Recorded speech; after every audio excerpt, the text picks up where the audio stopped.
अहाँ सब गोटे के प्रणाम करै छी और मिथिला भनसाघर चैनल में अहाँ सबके खूब खूब स्वागत करै छी। इंस्टेंट नारियल के लड्डू बनावे ले जा रहल छियै आइ, जे बहुत ही कम सामग्री में कम टाइम में बहुत ही सुंदर लड्डू बनते अपना सबके। तो नारियल के लड्डू बनावे ले जा रहल छियै, जेकरा खातिर नहीं तो अपना सबके चूल्हा के जरूरत छै, नहीं मावा के जरूरत छै और न ही चीनी के चाशनी के जरूरत छै।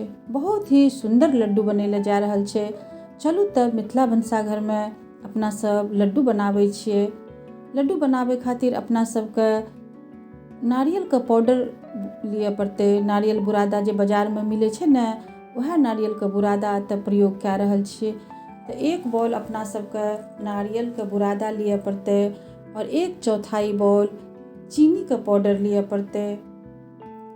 अगर शुगर वाला कोई हुए तो चीनी के जगह पर मिश्री प्रयोग कर सकै छियै, और नहीं तो स्टीविया जे आवे छै आइ काल्हि हर्बल शुगर के एक फॉर्म छै, तो वो स्टीवियो यूज कर सकै छियै चीनी के जगह पर, और शुगर वाला भी इंजॉय कर सकै छियै ई मिठाई के। और 2 गो छोटका इलायची का पाउडर लागते अपना सबके। हरी इलायची जे होइ छै छोटका, 2 गो इलायची का कुटि के पाउडर बना लेलिए या सेहो दे देलिए। और मलाई अपना सबके लागते फ्रेश दूध पर मलाई, 1/4 बॉल मलाइयो लागते। मलाई अगर तुरंते दूध पर से उतार के देव, दूध के मलाई भए गेलै या ठंडा भए गेलै दूध आ बाहरे में छै, से मलाई अगर प्रयोग करब तो 1/4 बॉल से कनिटा कमो लागि सकै छै। और जब फ्रिज वाला मलाई यूज करब कि निकाल के रख देलिए फ्रिज में 4-5 घंटा से, फ्रिज में छै ठंडा छै, तब 1/4 कप लग जाए छै मेजरमेंट। एकदम परफेक्ट हमर छै मेजरमेंट। आ यदि एमे अहाँ के मलाई बुझात जे कनिटा बेसी गिलगर भए गेलै या लड्डू बने में मुश्किल होइ छै, तो ऊपर से अहाँ नारियल के पाउडर और दे के तब फिर मिला लियो। और एहन जब भए जाए सकतगर लड्डू बनेला गोल गोल, तो फिर लड्डू बन जेतै अपना सबके आसान विधि से आराम से। तो एठिन जे छै से मेजरमेंट हम 1 बॉल राखलिए, वही बॉल से सब कुछ के मेजरमेंट छै।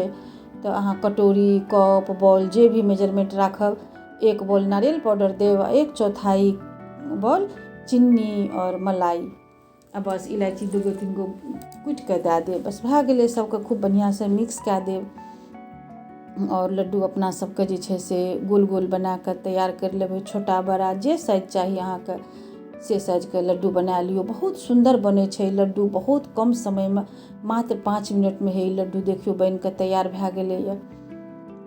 और अपना सबके जे छै से लड्डू के एगो बर्तन में राख लेबै, और ओकर बाद जे छै से सिल्वर वर्क से डेकोरेट करे ले जा रहल छियै, पिस्ता और सिल्वर वर्क।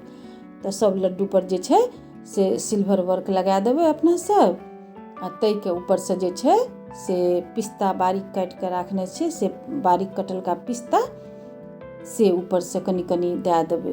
भए गेलै लड्डू बन के तैयार भए गेलै। देखलिए ने कितना कम टाइम में अपना सबके लड्डू बन के तैयार भए गेलै। एक छोट छिन बच्चो बना लेतै आब ई मिठाई अहाँ के घर में। तऽ उम्मीद छै हमरा जे पसंद भेल हुए। चलू फिर उठबू 1 गो लड्डू और सब कोई टेस्ट करू। बहुत सुंदर बनल ये, जरूर ट्राई करब, घर में बनाएब और हमरा साथ शेयर करब केहन बनल अहाँ के लड्डू मिठाई। लाइक कमेंट शेयर अवश्य करब। चैनल के सब्सक्राइब करे ले तो बिल्कुल नहीं भूलब। और हमर पेज छै मिथिला भनसाघर के, ओकरो बेसी से बेसी फॉलो करब, लाइक करब, कमेंट करब, शेयर करब। फिर मिलब अगला वीडियो में अगला रेसिपी के साथ।